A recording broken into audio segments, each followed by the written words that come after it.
Hey everybody, how's it going? Friday night in the shop. Well, it's actually Friday night in the yard.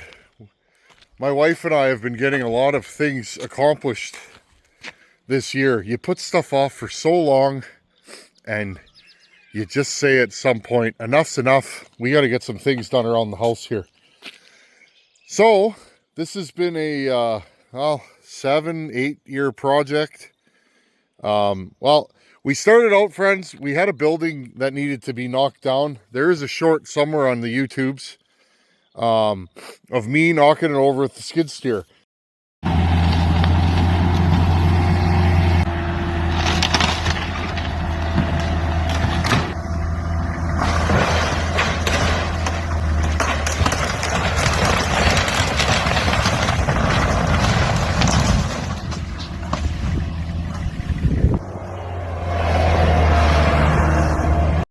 And, well, I started burning it piece by piece. It was just an old wood building, and that didn't go so well, friends. It was a bigger project than I could take on, and I stopped burning it about 6 years ago, and then it just kind of sat and was collecting animals, and it was just a mess, friends. So I got professionals to come in and haul it away and clean up my yard, and they dumped me some fill here, and so I've been getting to backfilling and just grading the yard. And, well, what happened? Well, I'll show you guys what the yard looks like now, and then we'll go from there. This used to be, when we moved in here, friends, this right here, okay, this is the back of my shop. There used to be a staircase that went up, and there was a second floor way up here, okay? And then that went, this was all a building, 40 by 60, 40 by 70, okay? There used to be a building over here. And the corner of this building eventually broke off, and I had to knock it down for safety. And how that all started was my roof was leaking. This is when I started YouTubing, friends, about 6 years ago. So maybe it hasn't been on the ground for that long. But 6 years ago, and you guys can see this is the leftover junk here. 6 years ago, when I started YouTubing, my roof leaked so bad. And I'm telling you guys this story because, well, maybe it will be inspiring to some of you out there. The struggle is real. You know, sometimes you feel like you're not getting anywhere. This roof was horribly destroyed. It was leaking, and I went to patch it again, and it just fell apart. So then it was, well, I can't do this roof until I get rid of the attached part. So anyways, friends, we got this all hauled away and cleaned up, and I got a pile of dirt here that I'm just going to use. You can see I've done some grading here, and what ended up happening, friends, is I picked up a nail somewhere with my skid steer. Old Gail here, you guys can see she's got a flat tire. Now, I used to be a tire buster all through high school. When I was in my 20s, this would be nothing for me. But now that I'm in my 40s, I don't enjoy this as much. Now, the main reason is, years ago, friends, I posted a video. You can go back and look for it about 4 years ago. And I was fixing this tire. And what I found was these tires have tubes in them for obvious reasons. Look at the condition. Okay, this one's not in horrible shape, but it on the other side, friends, it's all cracked real bad, and these rims are rusty and they don't hold air anymore. You can't get the beads to seat, so these have tubes in them. So anytime you pick up a nail or a screw, which those days were behind me because there used to be a garbage pile here, friends, of wood and debris, barbed wire. And there used to be a moat that went around here. So one spring I lit it up and burnt it for about a week. And then I actually backfilled and graded all this. This was all garbage here. This whole yard was full when we moved in. And all of this, there's about 14 acres here, friends. I cleaned up all this by hand and with a tractor and a brush mower, and there was debris everywhere. The grass was 4 feet high back here. So I'm fixing to do it again, but this time I got better equipment. And So, anyways, I've been thinking, those of you that are still here, you know me, I'm always thinking about something. I was thinking, what am I going to do? I need 4 rims and 4 tires for this unit. Look at the condition of these tires, friends. I've been pushing my luck. I have a couple of spare tires that are worn right down in the shed. But again, these rims are no good. Now, the other problem is these rims are so rusty, I have a hard time getting the tires off the rims, the beads. They're stuck. So, anyways, so what did I do today? Well, you guys know me. I found these on Facebook Marketplace. They are 33/12 on 22-inch rims. They are solid tires. And you can see, like, this feller's been driving over screws and nails. Anyways, they've been for sale for a while, so I called the guy and I made him an offer, and he's like, you know what, come get them. So I drove there at lunch and I picked all 4 of these up. They're a little worn. They're about an inch worn, but these are what I need. They're not what I want, but they're what I need. What I want, friends, is a tracked machine. But any of you that have been around construction know that those things are usually pretty bagged. Maintenance on them can be higher, and it's hard to find a good track machine. This area under 40,000. And friends, I don't want to spend 40,000 for a snowplow.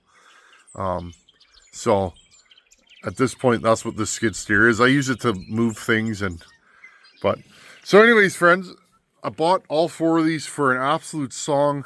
They're really cheap, so he said they ride a little too rough for him, and yeah, these will ride rough, but this machine here, friends, is not. It's a short wheelbase machine, very maneuverable, but it's bouncy, and it always has been. So that's the drawbacks to a solid tire. The pluses are weight. This thing shouldn't be as tipsy, and these things last up to 3 times longer than a normal tire. And you can see they've been chunked. But again, at the price I offered was what I was willing to pay, and the guy took them. So, lots of life left in these.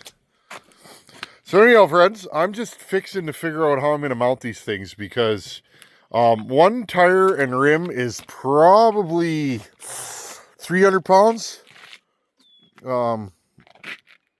Yeah, I felt it in my truck. This is a heavy duty truck. So anyhow, friends, this is what we're going to do today. Let's lift the skid steer up and put her in the air. I got grass to mow, but I want to get this done because I want to spread all this before we get more rain. I'm going to spread all this. I want to build this whole corner up because this corner's low, friends, and it always floods. And so I want to get rid of that. And then again, all here, I need to fill all this in.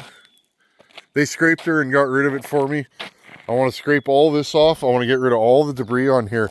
This, friends, is going to be our new area where I cut firewood, chop wood, test saws, and we'll go from there.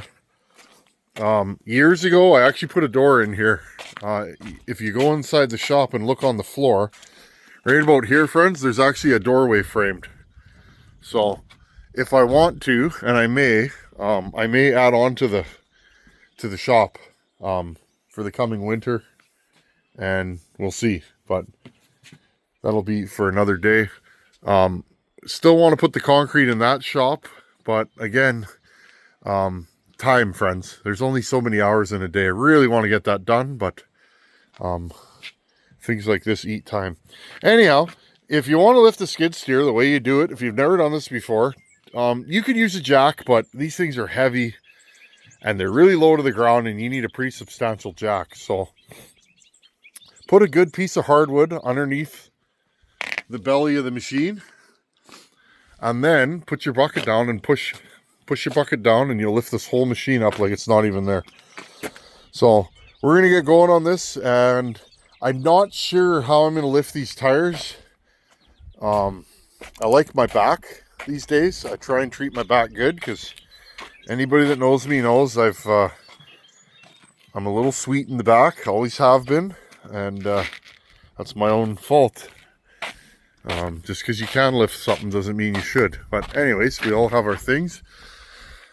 So I got to figure out how I'm going to lift these, and I think I have just the tool. Let's lift this machine up, and I'll grab my jack, and let's lift this thing up.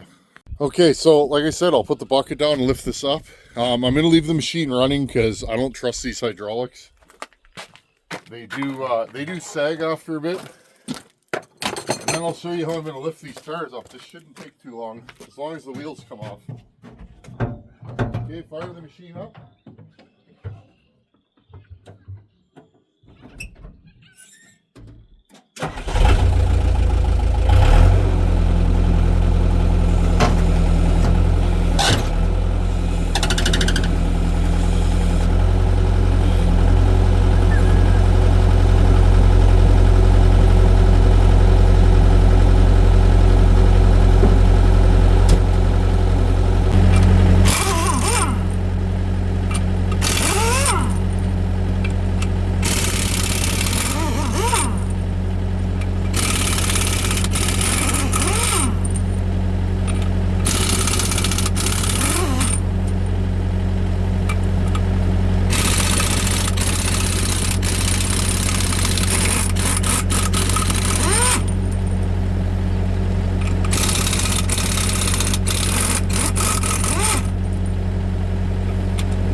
Okay, well that went pretty well.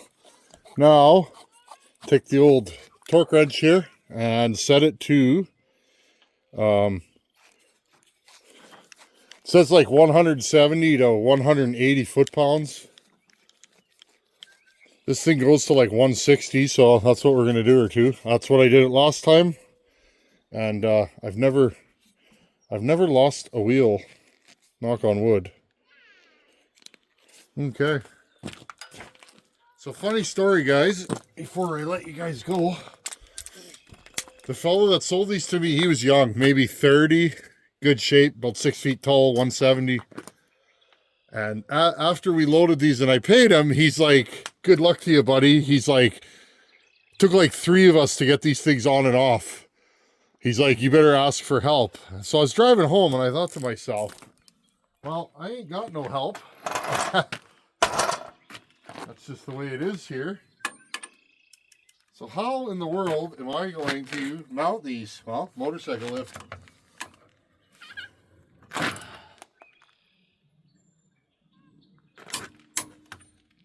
So you guys can see, sometimes you just gotta think about stuff. I've always been that way. I'm out here alone. I don't have physical help, so, and I mean, I'm a big strong fella, but I am getting older. If I was 35 again, or 30, I would have picked these up. I guarantee it. But I can't be doing silly things like that anymore. There we go. I'm still strong, but I'm smart enough to know, you know, not to do things like that. Anyways, you guys get the idea. Watching me torque lug nuts is probably not exciting. I'm glad they fit. 8-on-8 bolt pattern, same as my 3/4 ton truck. With skid steer wheels are pretty standardized, at least this size. 8-on-8 is your standard. They also have a 9 pattern now. Those are for the really big ones, I guess. But the skid steer this came off of was like a 2020 case. I think it was like a V280, like a pretty big machine, and same bolt pattern. So as you guys can see, I put the better ones on the backs because when you're scraping. But yeah, these will work. And no more flats, no more putting air in the tires. If this didn't have tubes, I would just plug the tire every time I got a flat. But because it has tubes, every time I get a flat tire, I got to pull these big heavy things off, break the beads with the bucket generally, because that's how I do it, both sides, and then wrestle the tire off, pull the tube out, which is usually rusted to the rim because it's rusty in there, and then rig up a patch it, let it dry, you know, vulcanize it, put it back in and mount it. Well, that takes hours for me now. So basically your work day's done if you get a flat. So with these big ugly things, these will probably be the last set of tires I ever put on this machine. I've never pushed snow with these things. We'll see how they do. They are skinnier than these tires and they're a little bit taller. Now, my biggest complaint with this machine always was ground clearance. This machine, like this thing's probably, I don't even know. I'll put one of the old tires next to it. Friends, I average about 100 hours a year on this machine. I change the oil based on time, not based on hours. You know, I base it on years. So anyhow, friends, it's been doing lots of yardy type things. Bucket stock's coming. Those of you that are coming to bucket stock, my hats have been ordered. I ordered some cool trucker hats, just like I wear. So, and Mom's getting the toques ready. And then next couple weeks, we got to go over the 7.3 Power Stroke because I've made the decision to drive that down there. I could take a fancy new car, but I thought, you know, this truck's been so darn good to me. It's only 14 hours one way. It'll be fine. So I'm going to be going over the 7.3. We'll do some videos on that. And before we know it, we'll be at bucket stock. Anyhow, thanks for watching. Take her easy. Later.